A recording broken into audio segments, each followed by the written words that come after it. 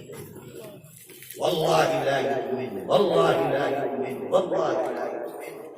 پڑوسی تکلیف میں ہو تمہارے، اللہ کا نبی 3 مرتبہ قسم کھا کے کہتا ہے کہ تم مومن نہیں ہو۔ کون پڑوسی؟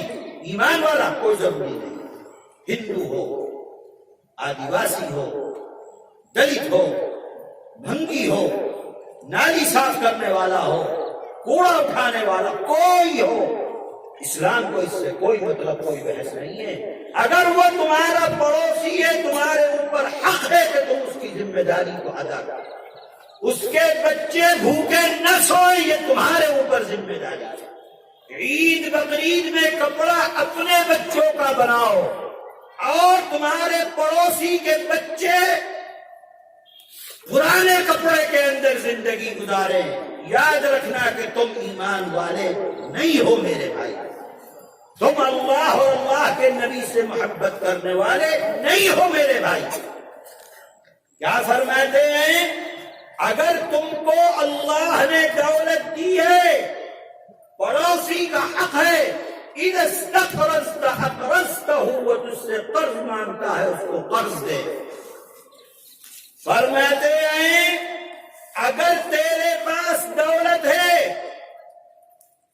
اور تو اپنا مکان بنانا چاہتا ہے، لا ترفع جدار فوق جداری، کیا فرمایا کہ اتنی اونچی دیوار مت بنانا کہ تیرا پڑوسی جو کمزور ہے، ضعیف ہے، غریب ہے، اس کے گھر کے اندر اندھیرا ہو جائے، روشنی نہ جائے، پانی نہ جائے، اور تو اس طریقے سے اپنی حویلی بنا لے کہ تیرا پڑوسی تکلیف میں ہو۔ اگر تو نے ایسا کیا تو تو اللہ اور اللہ کے نبی سے محبت کرنے والا نہیں ہے۔ میرے بھائیوں، یہ حق ہے تمہارے اوپر، تمہارے پڑوسی کا۔ تم حق ادا کرو گے تو کیا ہوگا؟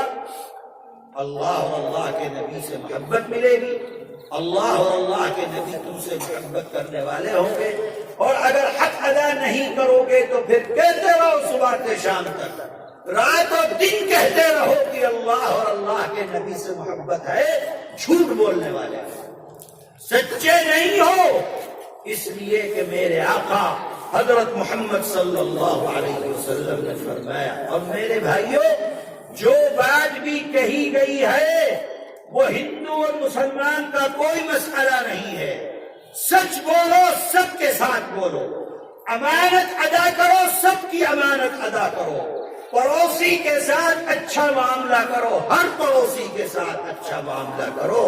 یہی میرے آقا حضرت محمد صلی اللہ علیہ وسلم کا پیغام ہے، اور یہی میرے بھائی جمعیت علماء کی تعلیم ہے، جمعیت علماء کا سبق ہے کہ جہاں رہو، جس جگہ رہو، پیار و محبت کے ساتھ رہو، ایک دوسرے کا حق ادا کرتے ہوئے اپنی زندگی کو گزارو۔ ہندو اور مسلمان مت دیکھنا، دیش کے اندر رہنے والا ہر آدمی تمہارا بھائی ہے، دیش واسی جو بھی ہے وہ تمہارا بھائی ہے، اس کا خیال رکھنا تمہارے اوپر ضروری ہے، لازم ہے، فرض ہے۔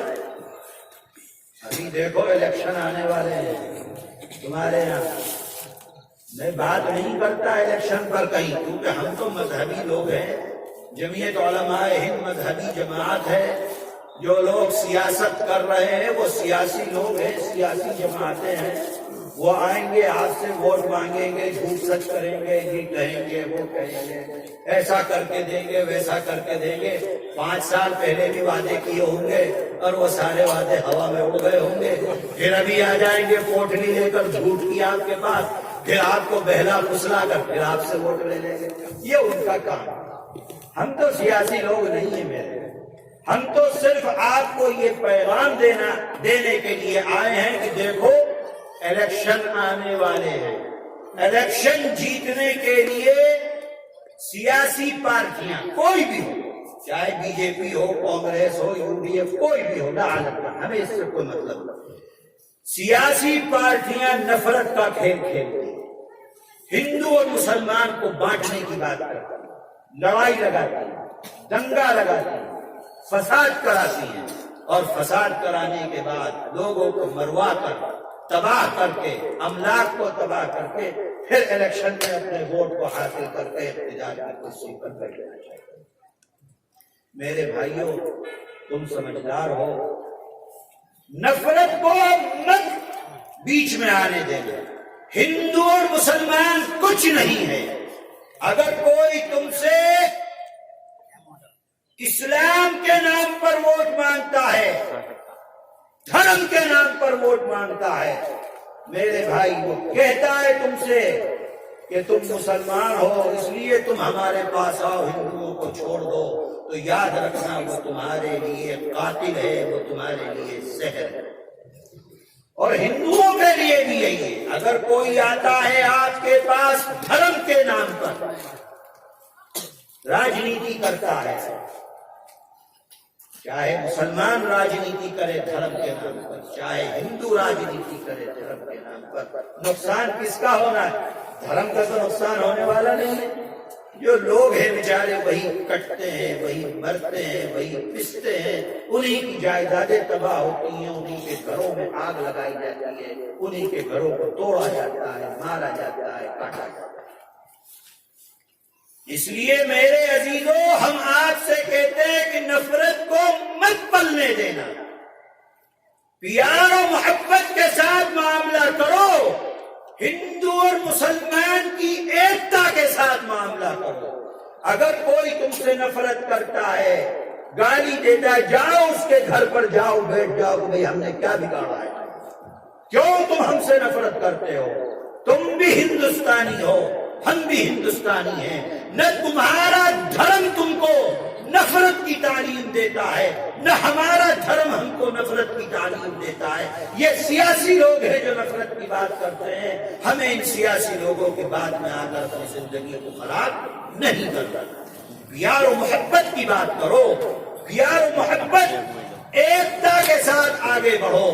جمعیت علماء ہند کے صدر محترم حضرت مولانا سید ارشد مدنی دامت برکاتہم ہر جگہ کے اوپر فرماتے ہیں کہ اگر کہیں نفرت کی راجنیتی ہو رہی ہے اور تم بھی نفرت کرو گے تو نفرت کو نفرت سے ختم نہیں کیا جا سکتا، آگ کو آگ سے نہیں بجھایا جا سکتا ہے، آگ کو بجھانے کے لیے پانی کی ضرورت پڑتی ہے۔ اگر ایک طرف سے کوئی نفرت کرتا ہے تو تم پیار کی بات کرو، تم محبت کی بات کرو، تم ایکتا کی بات کرو، تم ہندو اور مسلمان کے درمیان میں جوڑ کی بات کرو، توڑ کی بات مت کرو۔ یہی جمعیت علماء کا پیغام ہے، یہی جمعیت علماء پورے دیش میں، پورے ملک کے اندر کرتا ہے۔ سیاسی لوگ کرتے رہے اپنا کام، ہندو مسلمان کرتے رہے، لیکن جمعیت علماء کی آواز ہے کہ ہم سیاسی لوگوں کو اپنے مشن کے اندر کامیاب نہیں ہونے دیں گے۔ کس مشن میں؟ جو نفرت کا مشن ہے ان کا، جو توڑنے کا مشن ہے ان کا، جو بانٹنے کا مشن ہے ان کا، جو ہندو اور مسلمان کر کے الیکشن لڑنے کا مشن ہے ان کا، جو ہندو اور مسلمان کے درمیان نفرت کو پیدا کرنے کا مشن ہے ان کا، جمعیت علماء ان کو اس مشن کے اندر کبھی بھی کامیاب نہیں ہونے دے گی۔ جب تک جمعیت میں طاقت ہے، جب تک جمعیت کی آواز ہے، جمعیت یہی آواز لگاتی رہے گی، جہاں رہو پیار و محبت کے ساتھ، ایک دوسرے کے ایکتا کے ساتھ رہو، ایک دوسرے کے جوڑ کے ساتھ رہو، ایک دوسرے کے دکھ اور درد میں شریک رہ کر اپنی زندگی کو گزارو۔ یہی جمعیت علماء کا پیغام ہے، اور میرے بھائیوں یہی میرے آقا حضرت محمد صلی اللہ علیہ وسلم کی تعلیم ہے۔ آپ یاد کیجئے، ایک چھوٹا سا واقعہ سنا کے اپنی بات کو ختم کرتا ہوں، دیکھو اللہ کے نبی تشریف لے جا رہے ہیں، دیکھا کہ ایک بوڑھی عورت بیٹھی ہوئی ہے سامان لے کر شہر سے باہر جانے کے لیے۔ اماں کہاں جا رہی ہے؟ بیٹے مکہ شہر کے اندر ایک جادوگر آیا ہوا، میں نے سنا ہے جو اس جادوگر کو دیکھ لیتا ہے اس کے دین میں داخل ہو جاتا ہے۔ اے بیٹے میری عمر ہو گئی 70-80 سال، بتوں کی پوجا کرتے کرتے میں مکے کو چھوڑ کر جا رہی ہوں تاکہ اس جادوگر کا سامنا نہ ہو، میں اپنے بتوں کی عبادت کرتے کرتے اس دنیا سے چلی جاؤں۔ یہ میرا سامان ہے بیٹے، یہ اٹھا کر میرے سر کے اوپر رکھا۔ اللہ کا نبی اس سامان کو اٹھاتا ہے، دیکھتا ہے کہ بڑھیا تو بہت کمزور ہے، سامان بھاری ہے۔ اللہ کے نبی نے فرمایا کہ اماں سامان بھاری ہے، اگر آپ اجازت دیں تو یہ سامان میں جہاں آپ کو جانا ہے وہاں چھوڑ کر آ جاؤں۔ بڑھیا نے کہا کہ بیٹے اس سے اچھی کیا بات ہو سکتی ہے، چل میں تجھ کو مزدوری دے دوں گی۔ وہ بڑھیا سمجھ رہی ہے کہ یہ کوئی مزدور انسان ہے جو مزدوری کرنے کے لیے نکلا۔ اللہ کا نبی جا رہے ہیں اس بڑھیا کا سامان اپنے سر پر رکھ کر، راستے میں پوچھ رہے ہیں کہاں جا رہی ہو، کیوں جا رہی ہو، شہر چھوڑ کر جانے کی وجہ کیا ہے؟ وہ بڑھیا کہہ رہی ہے کہ جادوگر آیا ہوا ہے، جو اس جادوگر کے چہرے کو دیکھتا ہے اس کے دین میں داخل ہو جاتا ہے۔ میں اپنے بتوں کی عبادت کرتے کرتے 70-80 سال گزار دیے، اب میں اس جادوگر کا چہرہ نہیں دیکھنا چاہتی کہ کہیں اس کے دین میں داخل ہو جاؤں تو میرا مذہب اس سے ختم ہو جائے۔ اور جہاں جانا تھا وہاں پہنچ گئے۔ اللہ کے نبی نے سامان اتار کر رکھ دیا۔ بڑھیا نے پوچھا کہ اے لڑکے، اے نوجوان، تیری اجرت کیا ہے، کتنا پیسہ لے گا، کیا مزدوری لے گا؟ اللہ کے نبی نے فرمایا اماں میں تم سے کوئی مزدوری نہیں لوں گا، یہ تو میرا کام ہے، تم بوڑھی ہو، تم ضعیف ہو، تم کمزور ہو، میرا کام ہے کہ میں کمزوروں کی مدد کروں۔ اچھا بیٹا یہ بتلاؤ کہ تمہارا نام کیا؟ اس لیے کہ جب کوئی میرے پاس آئے گا تو میں اس سے کہوں گی کہ دیکھو مکے میں اگر جاؤ گے تو اس جادوگر کے پاس مت جانا، بلکہ تم اپنا نام بتاؤ۔ میں ان لوگوں سے کہوں گی کہ مکے میں ایک بھلا انسان رہتا ہے جس کا نام فلاں ہے، جو فلاں جگہ پر رہتا ہے، تم اگر مکے میں کوئی کام ہو تو اس بھلے انسان سے جا کر مل لینا۔ اے نوجوان یہ بتا کہ تیرا نام کیا ہے؟ اللہ کے نبی فرماتے ہیں کہ اماں میں ہی وہ محمد ہوں جس محمد سے بچ کر تو اپنا شہر چھوڑ کر یہاں کرتا ہے۔ وہ بڑھیا کہتی ہے کہ اے نوجوان اگر تو ہی محمد ہے تو لا اپنا ہاتھ پھیلا، اگر میں تیرے دین میں داخل نہ ہوئی آج تو میرے سے بڑا کوئی ظالم نہیں ہو سکتا۔ ایسی محبت، ایسی میں تجھ کو راستے بھر برا بھلا کہتی رہی اور تو میرا سامان لے کر میری جگہ کے اوپر پہنچا رہا ہے، تیرے سے بھلا دھرم اور دین کوئی نہیں ہو سکتا۔ اللہ کے نبی نے اس بڑھیا کو کلمہ پڑھایا اور آپ کا جتنا رنج تھا، غم تھا، آپ اپنے سارے رنج و غم بھول گئے۔ کیوں؟ اس لیے کہ وہ بڑھیا ایمان لے کر آیا۔ یہ کردار ہے کس کا؟ یہ آپ کے نبی، ہمارے نبی حضرت محمد صلی اللہ علیہ وسلم. کس کے ساتھ؟ کافر کے ساتھ، جو آپ کو برا کہتے ہیں ان کے ساتھ، جو آپ کو تکلیف دیتے ہیں ان کے ساتھ.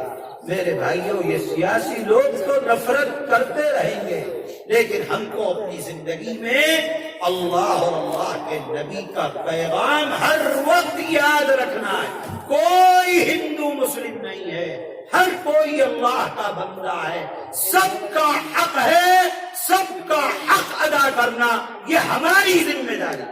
یہ مت سوچنا کہ بھئی کافر تو کر نہیں رہا. ارے اللہ کے بندو، اس کے پاس تھوڑی قرآن ہے، ارے اس کے پاس تھوڑی تمہارے نبی کا دین ہے. وہ تھوڑی جانتا ہے کہ محمد کیا فرما کے گئے ہیں. تم جانتے ہو. تمہارے اوپر حق ہے کہ تم اپنے پڑوسی کا حق ادا کرو، تم اللہ کے بندوں کا حق ادا کرو، تم انسانوں کا، جانوروں کا حق ادا کرو. تم کس طریقے سے زندگی گزارنا ہے وہ تم کو بتلایا گیا، تمہارے نبی نے بتلایا، تمہارے قرآن نے بتلایا، رسول اللہ کی حدیث نے بتلایا، صحابہ کے کردار نے بتلایا، اور بڑے بڑے علماء اور بڑے بڑے اولیاء اللہ اپنی زندگی کے اندر بتلا کر گئے. جس وقت حضرت خواجہ اجمیری رحمت اللہ علیہ اجمیر میں جا کر بیٹھے تھے، ایک فرد واحد بھی ان کا نام لینے والا نہیں تھا. بادشاہ دشمن تھا، کھانا پانی سب بند کر دیا گیا تھا، لیکن خواجہ اجمیری نے جب دین پھیلایا ہے، تعلیم دی ہے اسلام کی، اسلام دکھلایا اپنی زندگی کے اندر. جب جنازہ اٹھائے تو لاکھوں لاکھ مسلمان ہو کر، وہی لوگ جو دشمن تھے مسلمان ہو کر خواجہ اجمیری کے جنازے کے اندر. میرے بھائی، اسلام کو اپنے دل کے اندر صرف نہیں، اپنے کردار سے لوگوں تک پھیلاؤ، اپنے زبان سے پھیلاؤ، اپنی زندگی کو بدلاؤ کہ دین کیا. آج تو مسلمان بہت آسانی سے جھوٹ بولتا ہے اور ایک طرف کو نکل جاتا ہے. میرے بھائی، کیسے تمہارے دین کی صحیح تبلیغ ہو سکتی ہے؟ اللہ تعالی ہم تمام کو اپنی مرضیات پر چلنے کی توفیق عطا فرمائے. اس مدرسے کو خوب خوب ترقیات سے نوازے. اور یہاں پر ہم اور آپ آئے ہیں، بیٹھے ہیں، اللہ تعالی ہمارے آنے کو قبول فرمائے. اور میرے بھائیوں، بھئی یہ مدرسے تو چندے ہی سے چلتے ہیں، کوئی سرکاری امداد تو لیتے نہیں. اور خاص طور پر یہ جو مدرسہ ہے مولانا فراز الدین صاحب والا رحمت اللہ علیہ، جس کے سب ذمہ دار، ان لوگوں کو تو UDF والے بھی کچھ نہیں دیتے کہ